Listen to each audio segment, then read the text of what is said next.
Okay guys, welcome back to the channel. Today we're going to be doing an oil change on this BMW.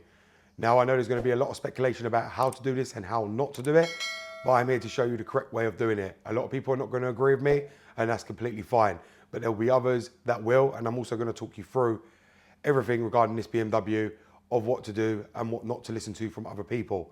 If many of you guys don't know also, you're probably seeing that I ain't posting much on there, and that's purely because I'm focusing a lot on TikTok, purely because I'm finding it very hard to come back over to YouTube with their 15th century style system.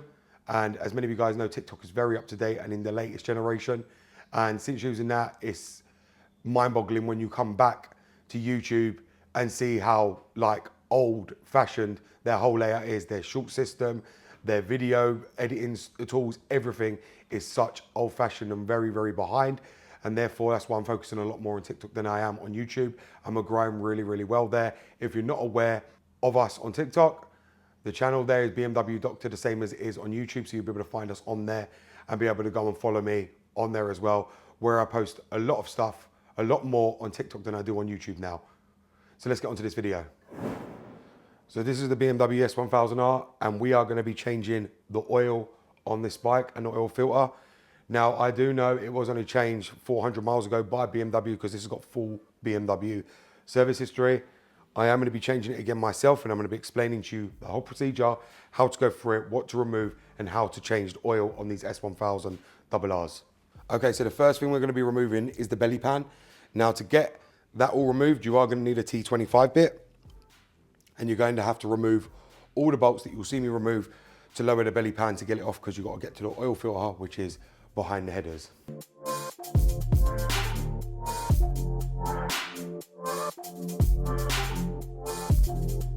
Now what we'll do is go around the other side. So now here's all our other bolts. So what we'll just quickly do is whiz them out. Then you can see here, it will come down. We've also got two in inside here as well. Now we can go around and do the other side. So you'll see them just down here that we've got to remove to lower the belly pan. So I'm just going to turn the steering wheel in a bit. So I'll just use my ratchet and release these.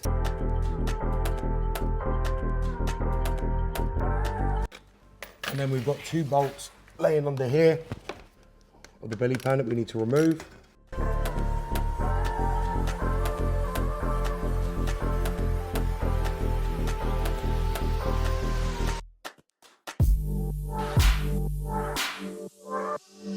And then that's your whole belly pan out of there. So now that's done, we've got access to our oil filter, which is at the back here, which is in between the headers. Now we're gonna have to go in and loosen it through the other side, because we got these, I believe they're for the brake lines on the top here. You've also got the exhaust valve here as well, which opens and closes. We are gonna have to go through the other side to release the oil filter, so we'll take the camera around there, but that's where your oil filter is located. And then I'll also show you where the sump plug's located as well. So if you can see here, I've got the oil filter ready to come out, and it's not really tight. It's only hand tight on these. That's how they should be. Nobody should be over tightening the oil filters. Now it is turning, as you can see, lightly, and now it's released. Now, if you can see, I've put cardboard here so the oil doesn't drip onto the headers and it will leak straight down into my pan, which I've got on the floor. So I'm just going to pull the oil filter off. Then we'll drain the oil as that's doing, and it's already coming out.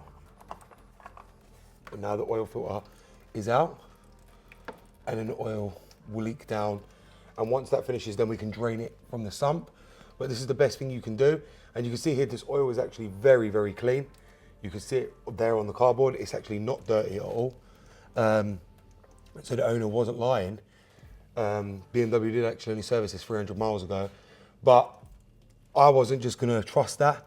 Now, when you do take these oil filters off, I'm gonna warn you right now, because I've seen this happen many, many times.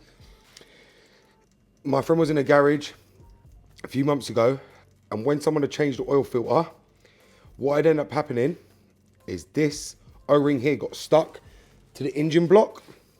They didn't realize, they ended up putting another oil filter on, one of the technicians, and what ended up happening, he drove down the road, got onto the motorway, and his engine dumped all the oil out of his S1000Rr because they didn't check that this seal had come off from around the block.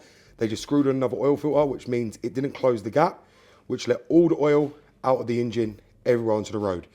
Do make sure this does come off with your oil filter. Please, please do not use cheap ones. You can see this is an original BMW part because it has got full BMW service history. And you'll see, I don't have to lie to you, it's all BMW. But like I said, I'm gonna be changing it anyway, just to be on the safe side. So the guy didn't lie at all. He was correct when he said, like I said, it does have full service history. So what I'm gonna do now, so then that way, you know, we're not delayed with this video, and just to make it a lot more easier, is I'm gonna put the new oil filter on right now, so then that's out of the way and done. Then we'll move on to drain the oil, so then that way I can just get the belly pan back on, and we can just move on to putting a new oil in.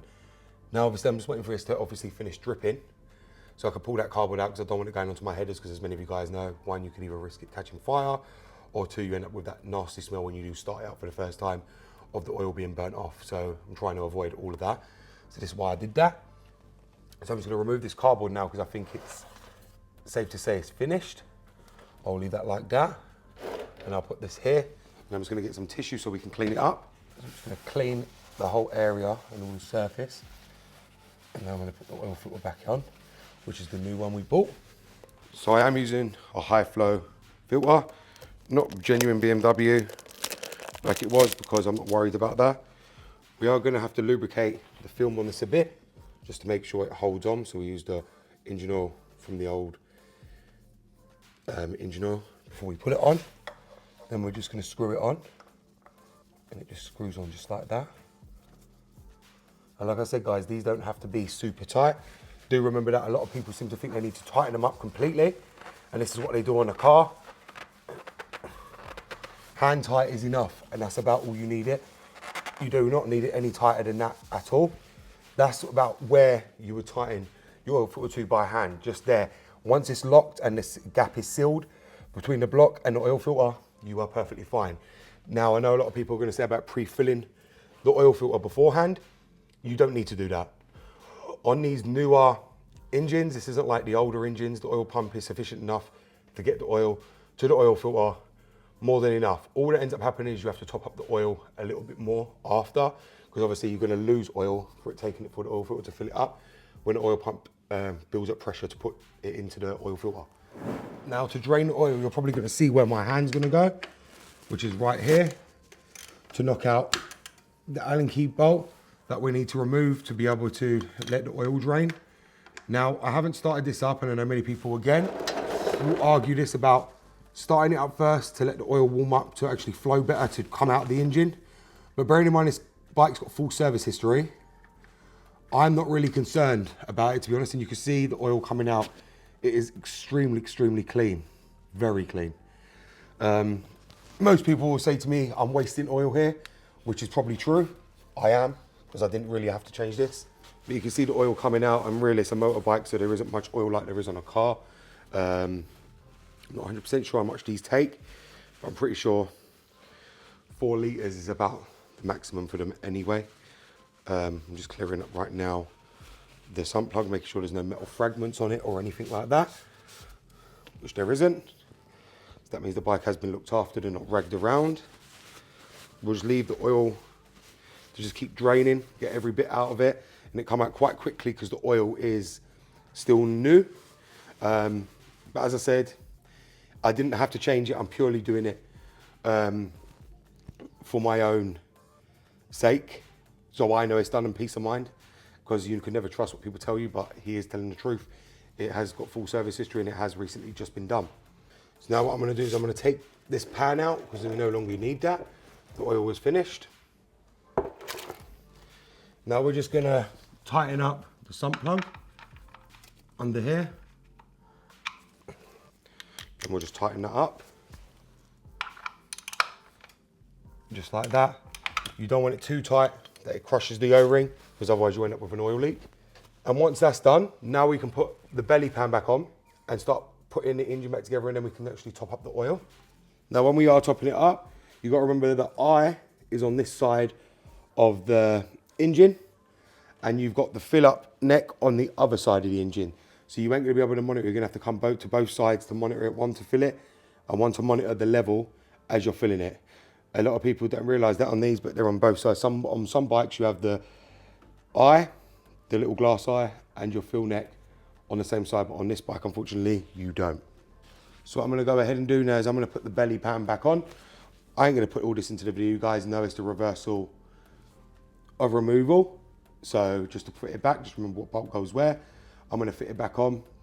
Probably gonna get in a pickle putting it back on because obviously I'm doing it on my own and it's all plastics that are gonna fold over everything and, you know, go everywhere. So I have to try and put it back carefully. So that's what I'm gonna try and do. Put it all back on, then we'll get on to filling the oil up and then starting it back up. So guys, the belly pan's now back on. Now we're gonna go ahead and top up the oil. Do make sure you remember and do not get distracted from doing this job. Do you know how many people I've come across that don't remember to put the oil in, get distracted by doing something else, then come and start up the bike thinking they've actually already put the oil inside the engine. Do not let your brain slip or get distracted by another means, because I have seen it happen. And I've seen it happen in S1000Rr as well. And I've seen it happen on these S1000Rrs before. A good friend of mine, and the engine went bang. Literally, he had to rebuild it. That is not a fun thing you want to go through. So do not get distracted and keep it in your head or write it down. Oil must be put in the engine if you're going to go and do something else. Or for instance, you need to go and buy oil. Just make sure you do not forget that you've drained it. So what we're going to go ahead and do is crack this off. This is one of the many reasons people change these. And just open it up like that. And this is where we're going to put our engine oil into. Here, we'll take that cap off. We're going to obviously put our funnel in because I don't fancy oil going all over my floor. And I am going to be using Motul 10W Forte for this engine. I like this oil, used it on all my bikes, don't have an issue. And it is for extreme conditions like what you're meant to be doing on the S1000Rr. So we're going to start filling it up and then I'm going to go and check the eye to make sure the level doesn't overfill. So we'll just fill it up. Now I'll just keep filling a bit more, because one thing you don't want to do is overfill it, that you have to drain it, especially after you put everything back together. So this is why I'm just filling it. Then I'm going to quickly go and check. Hopefully the funnel will sit in there. I'm going to quickly go and check the eye. So we haven't got nothing on the clear glass yet. So we'll just keep filling. I reckon we should do in a second, once it all settles down. That's why I don't want to keep filling until I know, because I know it's going to come up. It does take a bit of time. One thing I say as well is to make sure you got your bike straight and level before finish filling up any oil. The bike has to be on level ground and must be kept straight, not on a kickstand, because that won't give you an accurate reading. So now what I can see is the glass is showing full, but that's not going to stay full, even I know that.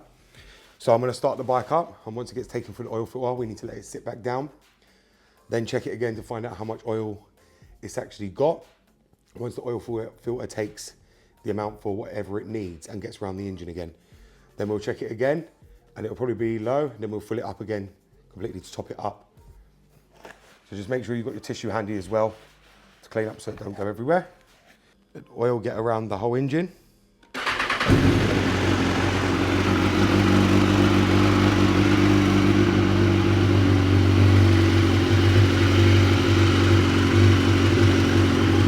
Now one thing while doing this is don't try and rev it. Don't try and start revving it up to make it go. Let it do itself, let the oil pump work itself around the engine. Let it work the oil around the engine on its own. Don't be revving it up to speed the process up. Let it do its thing, and then, and only then, you shut it off and then recheck the oil level. Okay guys, so I've now shut it off, and obviously we are getting a bit of smoke from the headers where a little bit of oil's leaked. Nothing major though, nothing serious, thank God, because I used the cardboard, so that's just burning off. But now what we're gonna do is leave this to sit, let the oil come back down, and then we'll retop it back up. Okay guys, so we've let the bike now completely cool down, and you can probably see there, the oil level is just under full. So I'm just gonna top it up a little bit more. You'll be able to see probably in the camera, the glass window is just there. And it is near the full mark, so I'm just, like I said, top it up a little bit more, and then that should be it. We've let it run. That's how much it took, obviously, for the oil filter, which is to be expected. And I will have to check on it when I next ride it and then check it again after the first few miles, because obviously it's going to use oil as well once the engine's under strain. But yes, let's just quickly top that up. Now with me, I'd rather keep my oil level at the full than leave it like that, because as I know from Kawasaki, they can go through oil very quickly, especially on the high revs, and you don't want this to run empty. So that's one of the reasons why I will just keep it on the full, because I know it will come back down at a later stage. But I also don't want to overfill it, because as many of you guys know, overfilling is just as bad as underfilling. You just get the light, and you can see there, it's now showing full. You can see it on the window there, all the oil in there. So we're going to leave it like that, because I've run it already. And like I said, after I ride it, then we'll check the oil level again. But there you go, guys. That's how you complete the oil change on your BMW S1000Rr. So there you have it, guys. That's the oil change done on this S1000Rr. I hope it's going to help many of you guys be able to change the oil and know how to change it on your S1000. They are located in all the same areas, even on the 2023, the later ones, Gen 1, Gen 2, Gen 3, Gen 4, and Gen 5. The oil filter is always located at the front, in between the headers on every bike, and that also applies for Kawasaki, Suzuki. They're always located there. And the oil drain plug will just be beneath the bottom of the engine. Anyone can really locate it. This is the only drain plug there. There isn't another one for anything else. Therefore, you're able to change the oil on basically any bike if you can change it on the S1000Rr. If you have changed it before on Kawasaki Suzuki's, then you already know how to change it on the S1000Rr. But I know many people ain't gonna feel comfortable being able to do it without seeing a tutorial video, and this is why I made this video. Thank you very much for watching, guys, and as I did say, if you do want to see a lot more videos and me more present, I am on TikTok more than I am on YouTube, so make sure to go over there and follow me. Thank you very much for watching. It's BMW Dr. Dean here, and goodbye.